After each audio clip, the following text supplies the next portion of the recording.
Imagine a crisp October afternoon shattered by Darlene. Visor on, name stitched in bold cursive on her polo. Storming my front yard like she owns the deed. Clipboard raised like a battle flag, she points up at the tree fort my 8-year-old son and I poured our hearts into. Fresh pines still sharp in the air. Paint tacky under his bright orange handprint on the beam. Our proud little mark. She stares me down. 14 days, tear that monstrosity down, or face 400 monthly fines. Clock's ticking. No mercy, no negotiation, just pure HOA tyranny. That ultimatum lit a fire. Months later, the tree fort? Gone. But what rose in its place changed everything. Darlene never saw it coming, and trust me, she felt it. What would you do when they come for your kid's dream? Tear it down? Or build something they can't touch?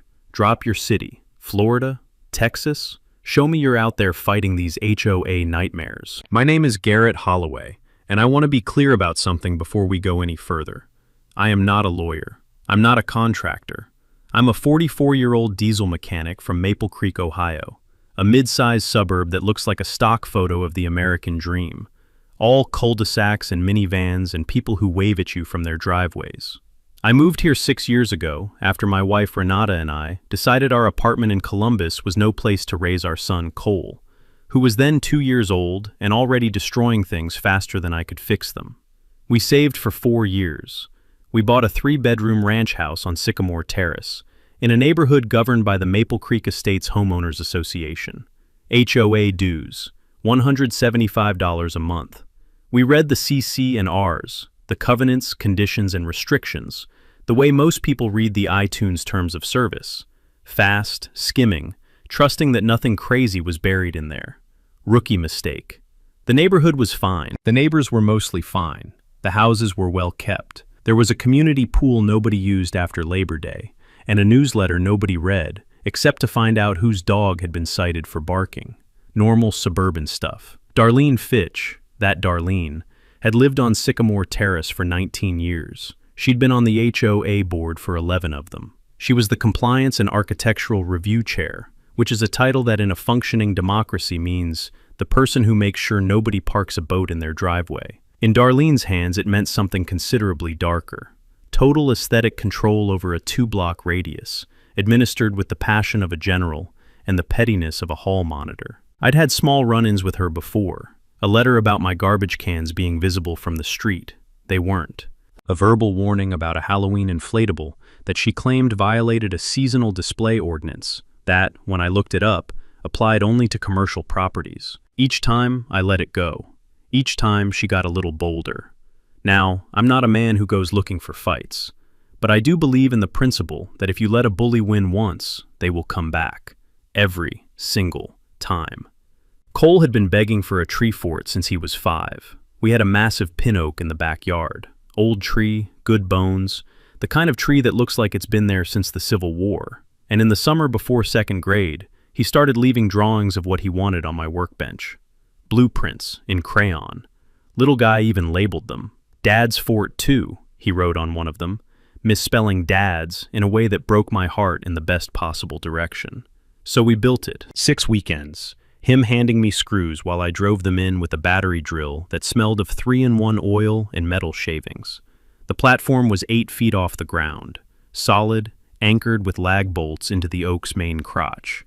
We added a rope ladder, a small roof, a flag Cole painted himself, a green dinosaur on a white background, which apparently represented a specific dinosaur named Gerald, who was the toughest dinosaur, Cole's words. The whole thing was in the backyard, not visible from the street, and set back more than 30 feet from every property line. I was careful. I'd looked up the local building code. Structures under 200 square feet, under 10 feet high, not attached to the house, in the backyard. No permit required in our municipality. I thought I'd done everything right. I had not counted on Darlene. She showed up on a Thursday morning, crisp autumn air, leaves crunching under her sensible shoes, clipboard in hand, and informed me that Section 7, Clause 14b of the CC and Rs prohibited accessory structures of a non-conforming design visible from any adjacent property. Darlene's lot backed up to mine. She could see the fort from her upstairs bathroom window. 14 days, $400 a month. Cole was inside eating cereal. He had no idea his dinosaur fort was already on death row. I'll be honest with you, my first reaction wasn't clever. My first reaction was pure, white-hot anger. The kind that makes your jaw clench and your hands go still in that way that means you are holding yourself back from saying something you can't unsay. I stood in my own driveway and watched Darlene click back up the sidewalk in her white sneakers. And I thought about all the men and women who'd ever been told to sit down and be quiet by someone with a clipboard and a title. And I felt every single one of them standing right behind me. But anger doesn't win. I know that. 20 years of working on engines with other people's trucking schedules depending on me has taught me that the loudest reaction is almost never the most effective one. You diagnose, you plan, you fix. First thing I did was go inside and read Section 7, Clause 14, B, in full. Not skimming this time. Full read, pencil in hand, yellow highlighter burning through every word. No accessory structure, including but not limited to sheds, playhouses, gazebos, or decorative installations, shall be erected if visible from any adjacent property in a manner inconsistent with the aesthetic character of the community. There it was. Visible from any adjacent property, aesthetic character. Two very subjective phrases. Two phrases that meant Darlene could point at almost anything she didn't like and call it a violation. Which is, of course, exactly what she'd been doing for 11 years. I took photos of the fort, measured it, photographed it from every angle of Darlene's property line. I walked her fence, looking through the gaps in the pickets, and I'll be straight with you, you could see the fort. Just barely, from a specific angle, through a gap between two fence boards, if you were standing in exactly the right spot and looking for it. Not exactly a visual blight on the landscape, but technically, visible. Darlene wasn't wrong on the letter of the law. She was wrong on the spirit of it, and on basic human decency. But those things, unfortunately, don't have their own clause. I called Renata at work. She's a paralegal, not a lawyer, but she reads legal language the way I read engine schematics. Fast, accurate, looking for the failure point. She's on solid ground with the CC and Rs, Renata told me, and I could hear her flipping pages on the other end of the line. But the CC and Rs are a contract, Garrett. Contracts have limits. The question is whether there's a precedent for selective enforcement. Selective enforcement. That phrase went into my mental file cabinet. Because here's the thing about Darlene. She had favorites. 3 houses down from mine, Walt Braddock, retired, white-haired, absolutely beloved by Darlene, had a full-size storage shed visible from the street, painted barn red. It had been there for 8 years. No letters, no fines. Walt brought Darlene Christmas cookies every year and sat on the HOA social committee, and his barn red shed stood there like a monument to the way the rules only applied to people Darlene didn't like. I started documenting. For 5 days, I drove and walked the neighborhood with my phone camera and a legal pad. Every structure that might qualify as an accessory structure, visible from adjacent property. A decorative windmill on Marguerite Hensley's side yard. A playhouse behind the Torcello family's fence, turrets, a drawbridge, the works, visible clear as day from the sidewalk.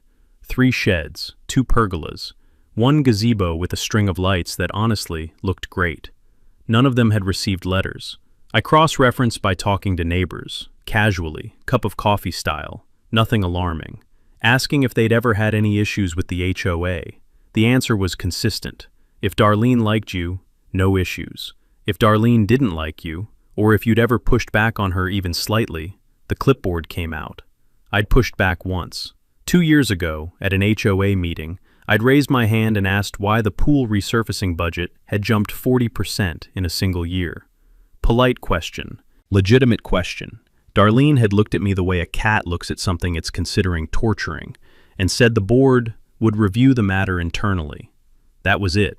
That was my crime. I'd asked a question about money, in public, and Darlene had added me to her mental list. On day 7 of my documentation project, I sent a certified letter to the HOA board, not just Darlene, all 5 members, with a 3-page attachment, photographs, addresses, and descriptions of 31 accessory structures that appeared to violate Section 7, Clause 14b, by the same standard applied to my son's tree fort. I requested that either all 31 properties receive compliance notices within 14 days, or the notice issued to me be formally withdrawn. I also mentioned, in the most polite language I could manage, that selective enforcement of HOA covenants may expose the association to civil liability. Renata wrote that last part. The following Tuesday, I got a phone call from the HOA board president, a nervous man named Clifton Mears, who sounded like he'd rather be literally anywhere else. He said, and I want you to hear his exact words, "Garrett, we appreciate your, thoroughness, but the board feels the original notice stands." "Okay, Clifton," I said. "Then you'll be hearing from me again soon." The next move Darlene made told me everything I needed to know about who I was dealing with. It was a Saturday morning, 9 days after my certified letter. I was in the backyard with Cole. He was up in the fort, his sneakers dangling off the edge of the platform, tossing acorns at a squirrel with extremely bad aim. When I heard the creak of the back gate latch, I turned around. Darlene, standing in my backyard, with a man I didn't recognize, heavy-set, polo shirt, clipboard of his own, who she introduced as the association's independent inspector. No knock, no call, no notice. "We're just here to document," she said, in that particular voice people use when they're trying to sound reasonable while doing something unreasonable. I had a very specific reaction in that moment, not the anger from before. This was colder, focused. Because I happened to know, because Renata happened to know, that in Ohio, a homeowners association has no legal right to enter private property without prior written notice of at least 48 hours, except in cases of emergency. This was not an emergency. This was a woman in a visor and a man with a clipboard invading my backyard on a Saturday while my kid was eating breakfast 30 feet away. "You need to leave," I said. "Now. We have the right to inspect. You do not." Ohio Revised Code 5312.14. Written notice, 48 hours minimum. You have neither. I'm asking you to leave, politely, once. The inspector looked at Darlene. Darlene looked at me. There was about 4 seconds of silence, the good kind, where a bluff is getting called in real time, and then they left. I filed a formal complaint with the HOA board before noon. I also called my neighbor Tommy Raines from 3 doors down, who'd been on the receiving end of Darlene's targeting twice before, and who happened to own a security camera company. Tommy was out of his truck and in my backyard within the hour, installing a 4-camera system covering every point of entry.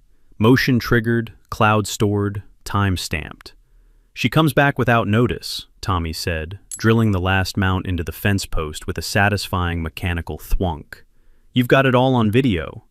But here is where the story gets interesting, because Darlene's unannounced inspection, for all its problems, had accidentally handed me something I hadn't expected. The independent inspector left a written report. The HOA, apparently trying to paper over the illegal entry, sent me a copy of his findings, as if the visit had been legitimate. And his report, I want you to picture me sitting at my kitchen table reading this at midnight, with a cup of coffee going cold beside me.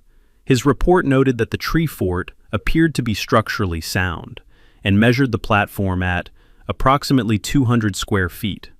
200 square feet. Platform surface. I set the report down very carefully. Then I pulled up the Ohio Residential Building Code on my laptop and looked up the definition of a deck. A deck, under Ohio Code, is defined as an exterior floor system supported on at least 2 opposing sides by an adjoining structure and slash or posts, piers, or other independent supports. A deck attached to a house requires a permit. A detached deck, a freestanding platform structure under 200 square feet in a residential backyard, does not require a permit in most municipalities in Ohio, including ours, unless it exceeds a certain height threshold, which varies.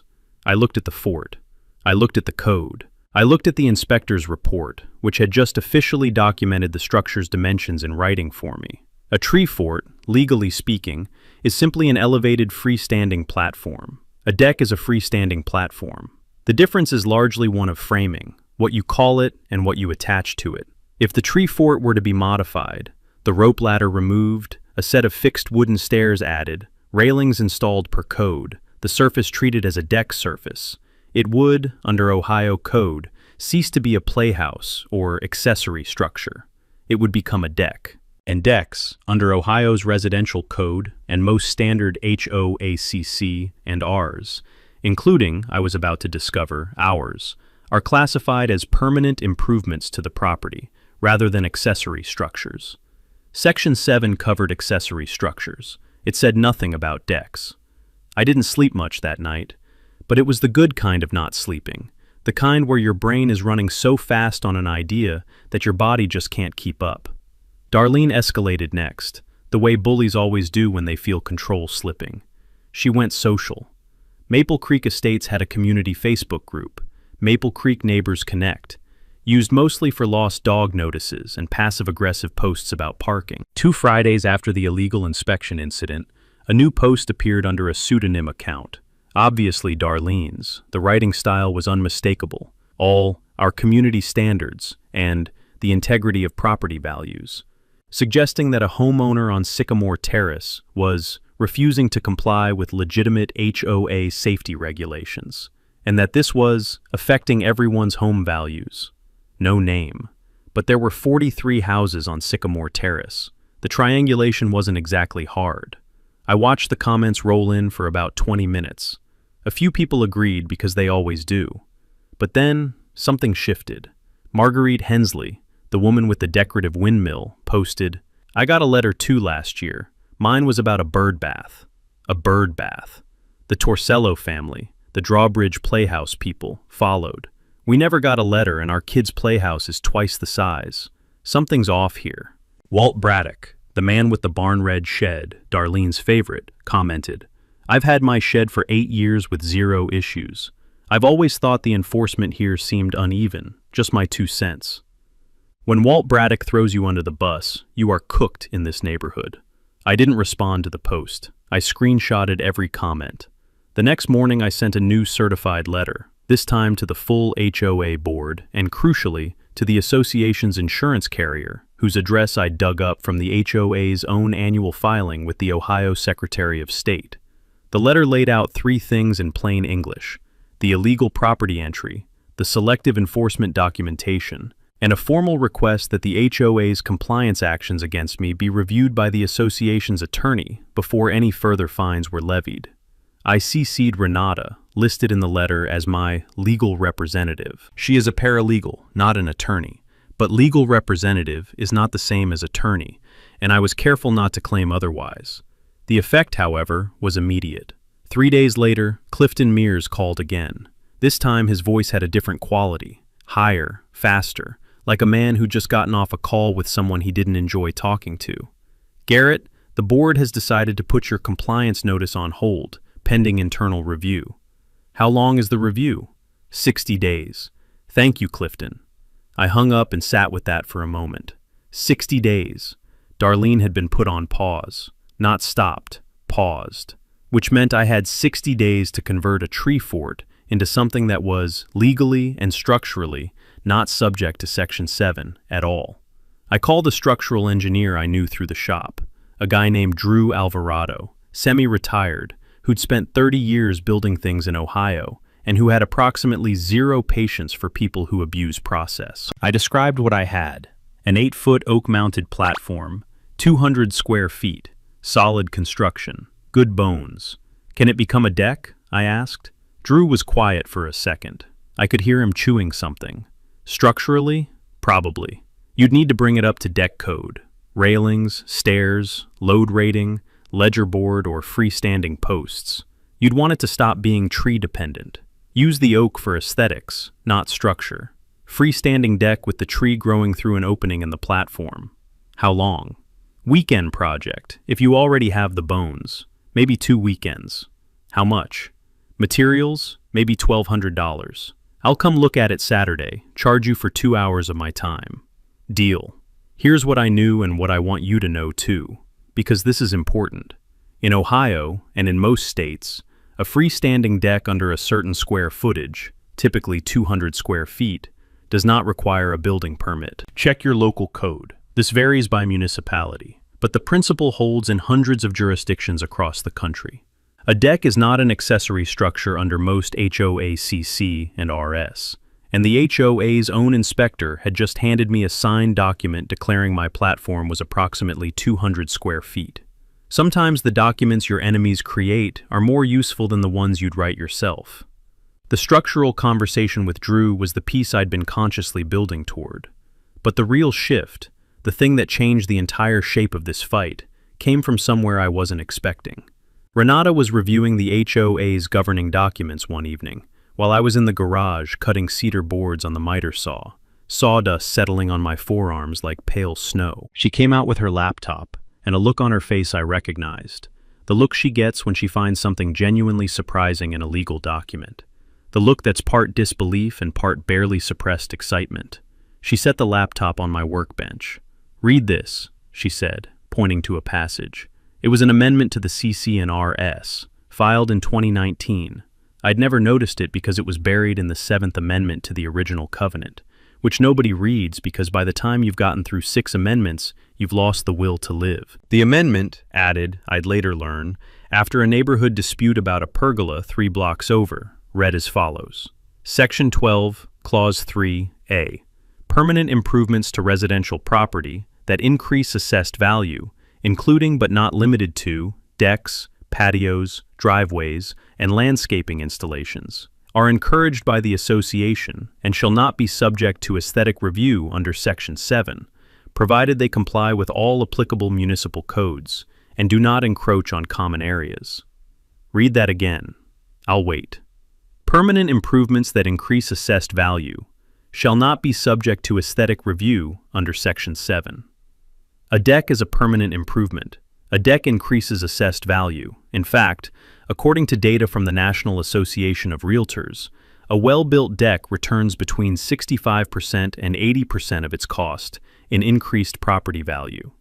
It was right there in the association's own amendment, intended to protect Darlene's friends who wanted pergolas and brick patios, and it was now going to protect my tree fort conversion. But it got better. Because, while Renata was reading, I started looking at the history of that amendment. Who had proposed it? The HOA board meeting minutes, which, as HOA records, are technically public documents available to all members, were filed online in a password-protected portal. I'd gotten the password from Clifton months earlier when I was trying to access the pool maintenance schedule. I logged in. The amendment had been proposed by 1D Fitch, board member, Compliance and Architectural Review Chair. Darlene had written the very amendment that was now going to protect my deck. She had written it to protect a pergola belonging to her friend. I found the original board discussion in the meeting notes, and had almost certainly never considered that it would one day be used against her own complaint. Play stupid games. There was one more thing in those meeting minutes, and this one I want you to sit with for a second, because it matters to the larger story of what Maple Creek Estates actually was underneath its manicured surface. The same 2019 amendment discussion included a comment from Darlene, recorded in the minutes as, "We need to protect the investments of homeowners who've been in this community a long time. The character of this neighborhood depends on who's building here." Who's building here? Not what they were building. Who? Renata and I looked at each other across my workbench. "Save that," I said. She'd already highlighted it. The next 3 weeks were the most productive of my adult life, outside of the actual work of raising coal. And I want to walk you through exactly what we built. Not just the physical deck, but the whole architecture of what was coming.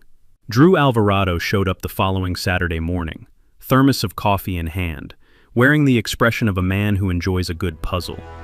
He walked the oak, knocked on the platform boards, crouched under the structure and looked up at the lag bolt connections with a flashlight, took measurements, made notes in a small spiral notebook in a handwriting so small I genuinely couldn't read it. "Here's what you do," he said, sitting on my back steps. "You add 4 freestanding 6x6 posts, anchored in concrete footings, 12-inch diameter, 3 feet deep, at the corners. They carry the structural load. The oak stops being a structural element and becomes decorative. You cut an opening in the center of the platform to let the trunk grow through. Give it 6 inches of clearance all around for expansion. Then you build out the platform, add a second framing layer, reinforce the joist span, install composite decking on top for durability. Railings, 36 inches high, code minimum, on all open sides. A set of fixed stairs with a landing, built to IRC stair code, 7-inch max rise, 10-inch min run. What's the final square footage? He looked at his notes. As designed? Right at 200 square feet for the upper platform, with the stair landing adding maybe 24 more. You can build out from the base if you want, lower tier deck at grade, connecting to the upper, and that can go as large as you want without triggering permit requirements in your municipality, as long as each independent section stays under 200. I grinned. So I could add a grill station. Drew looked at me over his thermos. Son, you could add a whole outdoor kitchen if you framed it right. We spent 2 hours sketching on graph paper at my kitchen table, Cole drawing his own version of the deck next to us in crayon. His version included a water slide, which we did not incorporate, although I considered it. The legal financial side was moving simultaneously. Renata had connected with a neighbor, Priya Bateson, a property attorney who'd bought her house on our street 2 years prior, and who, it turned out, had been waiting for exactly this kind of situation. Priya had her own run-in with Darlene, a letter about a mailbox post that was non-conforming in color, which Priya had ignored so thoroughly that Darlene had apparently given up. Priya agreed to review our situation on a flat fee basis, and within 4 days she'd produced a 6-page memo that laid out 3 legal instruments we now had available. First, a selective enforcement defense. If the HOA ever moved to fine us, the documented proof that 31 similar structures had been ignored created a viable claim that enforcement was discriminatory and therefore unenforceable. Ohio courts have upheld selective enforcement defenses in HOA cases. It's not a guaranteed win, but it's a strong argument that most small HOA boards genuinely cannot afford to litigate.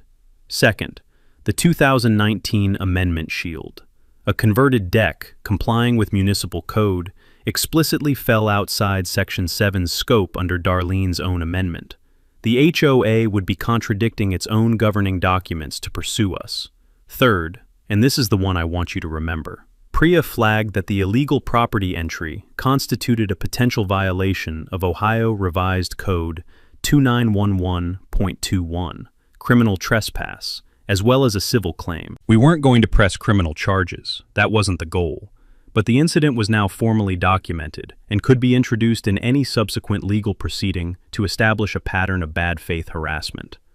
Takeaway. HOA, a selective enforcement, is a documented legal defense in most U.S. states. If you're being targeted, photograph everything your neighbors are getting away with. Courts notice patterns. We also did one more thing during this planning period, and it was Renata's idea. We invited 6 neighbors to a backyard barbecue. Low-key. Potato salad, the smell of charcoal and lighter fluid drifting over the fence, kids running through the sprinkler. No agenda announced. But the people who came, the Torcellos, Marguerite Hensley, Tommy Raines, Walt Braddock, Priya, we told them what we were doing and why. We showed them the documents. We showed them the 2019 amendment. Every single one of them asked what they could do to help. The construction started on a Saturday in late November. And if you want to understand the full theater of what was happening, you need to picture the physical reality. 6 adults in my backyard, post-hole digger going chunk, chunk, chunk into the cold Ohio clay. Drew Alvarado, directing traffic with the calm authority of a man who has built things in this state for 3 decades. And Cole, wearing a hard hat 2 sizes too large, handing people tools with enormous seriousness. The temperature was 42 degrees. The air smelled like frozen ground and cedar shavings. I was happy in a way I don't have words for. Darlene's kitchen window faced our fence line. I did not look at it. I didn't need to. By Sunday afternoon, the 4 concrete footings were poured and curing, gray and solid in the earth. The oak stood in the middle of them like a king at a round table, unbothered. Hello. Darlene filed an emergency complaint with the HOA board, citing ongoing construction activities without board approval. Clifton Mears called me at 7:15 a.m. I was already at the shop, could hear the compressor running in the background, smell of diesel and rubber in the air. Garrett, the board has received a complaint about construction at your property. Hi, Clifton. That construction is the installation of a freestanding residential deck, which under Section 12, Clause 3, A, of your 2019 amendment is explicitly exempt from Section 7 aesthetic review, provided it complies with municipal code, which it does. I have a letter from the city confirming no permit is required for this structure. Would you like me to fax it to you? Silence. Yes, please. I faxed it. I also faxed a copy of the 2019 amendment with Clause 3A highlighted in yellow, because I believe in being thorough. That should have been the end of it. But Darlene wasn't finished, because Darlene had never in 11 years actually been stopped, and she didn't know what that felt like yet. The following weekend, I came home from the shop at 5:30 p.m. on a Friday to find a city inspector's vehicle in my driveway. Not because there was anything wrong, but because someone had filed a complaint with the city building department claiming my deck exceeded permitted dimensions and may encroach on utility easements. Anonymous complaint.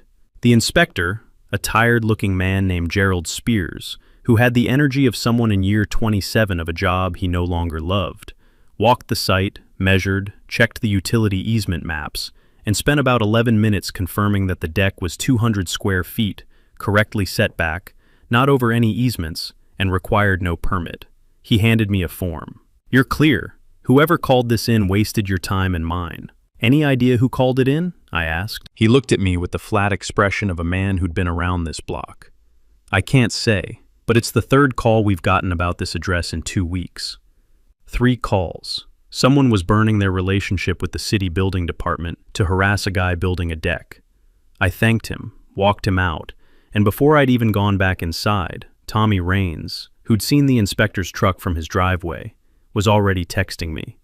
Her car was parked on the street for 2 hours today. Cameras got the timestamps.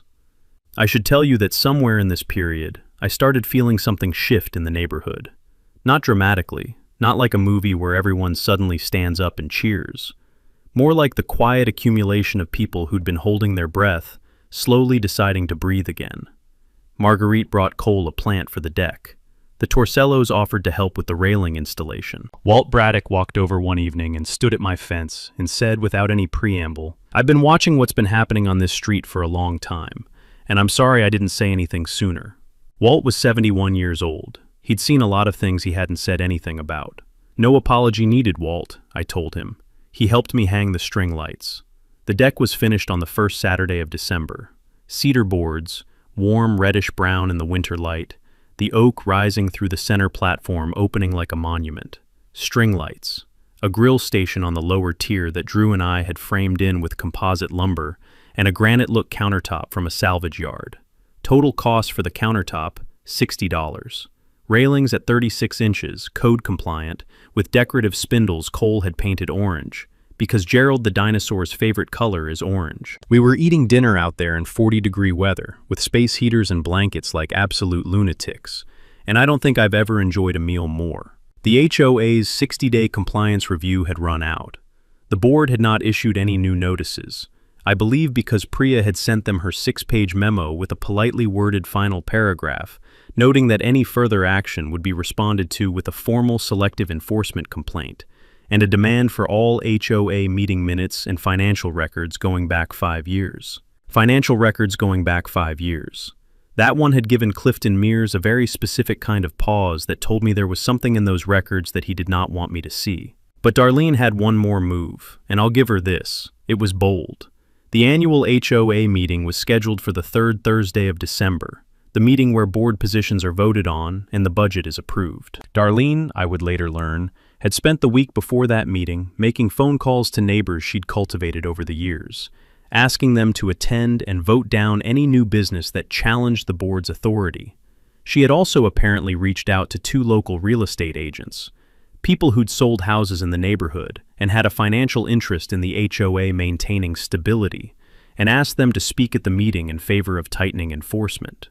What Darlene did not know was that Priya had filed a formal request under Ohio Revised Code 5312.13, which requires HOAs to provide meeting agendas and allow members to place items on the agenda with 14 days' notice, to add 2 items to the meeting agenda.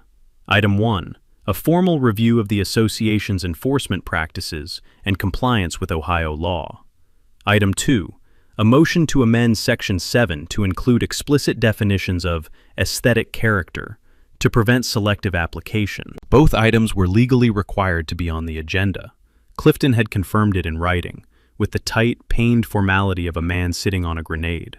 Priya had also, quietly, contacted the local newspaper, not to create a scene, to offer a story about HOA governance reform, about what happens when covenants become weapons. The reporter who responded was a woman named Sasha Dowell, who covered local government for the county paper, and who had, it turned out, been trying to find a solid HOA enforcement story for 6 months. Sasha came to my house the week before the meeting. She sat at my kitchen table, notebook open, and I walked her through every document. The compliance notice, the illegal entry, the 31 non-cited structures, the 2019 amendment, the city inspector's 3 call-outs. I showed her the financial questions I'd raised at that meeting 2 years ago, the 40% pool resurfacing budget jump, and mentioned that I'd be requesting financial records at the upcoming meeting. She asked me, at the end of 2 hours, what I wanted out of all of this. I told her I wanted Cole to be able to eat dinner on his deck. She wrote that down. The night before the meeting, I was in the garage, hands smelling of linseed oil from touching up the railing, when my phone buzzed with a message from a number I didn't recognize. No name. You should know that there's going to be an attempt at the meeting tomorrow to call a special vote and remove the agenda items Priya filed. Don't let them railroad it. I didn't know who sent it. I still don't. But whoever it was knew what was coming. I showed up at that meeting with Renata, Priya, Tommy, Marguerite, the Torcellos, Walt Braddock, and 11 other neighbors who'd quietly RSVP'd to a group chat Tommy had organized. I brought a binder. Priya brought a binder. Sasha Dowell was in the back of the room with a press credential and a camera. Darlene was already there when we arrived. She looked at the room filling up, at people who were supposed to be her allies sitting in my section, and for the first time since October, I watched something flicker behind her eyes that wasn't certainty. The Maple Creek Estates HOA meetings were held in the community center, a beige room with folding chairs and fluorescent lighting that buzzed faintly at a frequency specifically designed to make everyone mildly miserable. 32 of the 43 households on our street had sent someone. That was, I'd later learn, the highest attendance at an HOA meeting in at least 9 years. Clifton opened the meeting at 7 o'clock exactly, in the voice of a man who'd been dreading this day since November. He read the agenda. Both of Priya's items were on it. Darlene, seated at the board table in a green blazer, did not look at the room. They went through standard business first. Budget line items, pool maintenance schedule, holiday lighting policy, with the brisk mechanical efficiency of people trying to get to the thing they were afraid of. Then Clifton said, Item 6, formal review of enforcement practices, submitted by Priya Bateson. Priya stood up. She's a small woman, compact, with the precise, unhurried delivery of someone who has spent 15 years reading documents in rooms full of people who didn't want her to find what she found. She laid it out methodically, the selective enforcement documentation, the 31 structures, the illegal property entry, the 3 city inspector calls, the timeline. She was not dramatic about it. She didn't need to be. The documents were dramatic enough. When she reached the part about the 2019 amendment, the one Darlene had written, she looked directly at Darlene and said, "The board's own amendment, proposed by its compliance chair, explicitly shields deck installations from Section 7 review. The notice issued to the Holloway family was therefore not only selectively enforced, it was issued in direct contradiction of the board's own governing documents." You could hear the fluorescent lights. Darlene started talking. She said, "Community character," 3 times in the first 90 seconds. She said, "property values," twice. She started explaining that the tree fort had been a hazard to adjacent properties, a claim she'd never made in any written notice, and which Priya immediately flagged as new and unsubstantiated. Then Walt Braddock raised his hand. Walt was in the 3rd row. He stood up slowly, the way old men do when they've decided that what they're about to say matters. He talked about his shed. He talked about how it had been there for 8 years, with no issue. He talked about other neighbors' structures he could name. He looked at Darlene and said, calmly and without malice, "I think most of us in this room know that the rules here have never been applied the same way to everyone. I think it's time we said that out loud." Marguerite followed. then one of the Torcello parents, then a man in the back I barely knew, from the far end of the street, who said he'd gotten a letter about his mailbox 2 years ago and had been afraid to push back. Then Sasha Dowell, from the back of the room, raised her hand and identified herself as a reporter. The room shifted. Board members who'd been sitting with the comfortable detachment of people who expected to control the outcome began exchanging glances. Clifton's jaw tightened.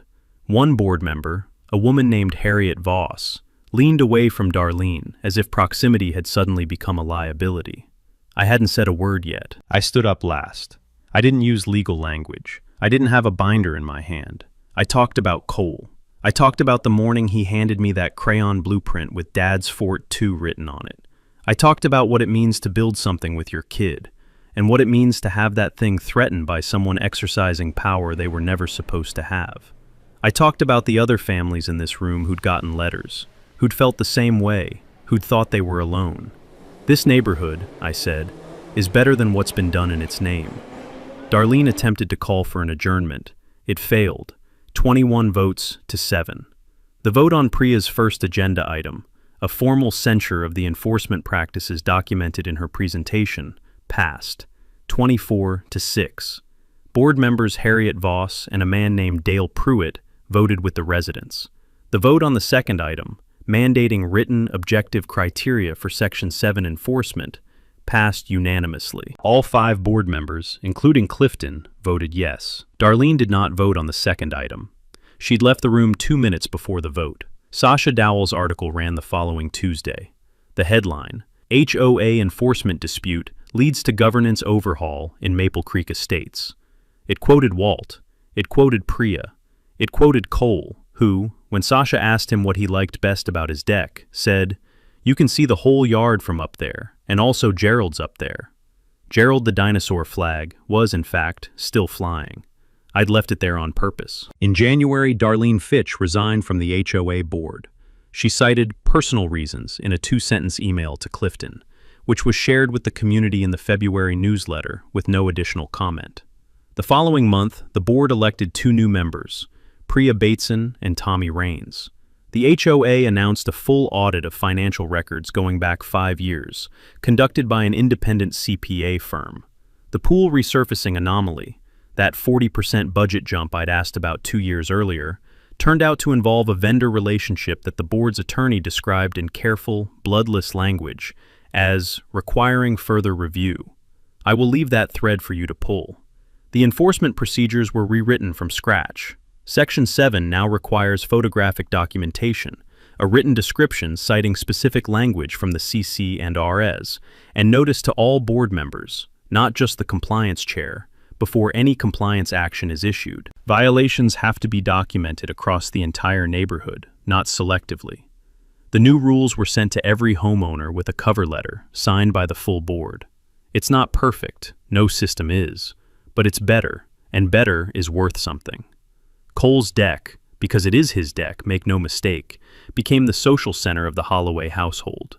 We had 11 people over for the Super Bowl in February, crammed onto that cedar platform in the cold, with a fire pit and enough chili to fuel a small army. The oak was strung with lights. Gerald the dinosaur flag cracked in the wind above our heads. Cole sat in the high spot, the original fort platform, now the upper tier of the deck, with a blanket and a bowl of chips, watching the adults argue about football.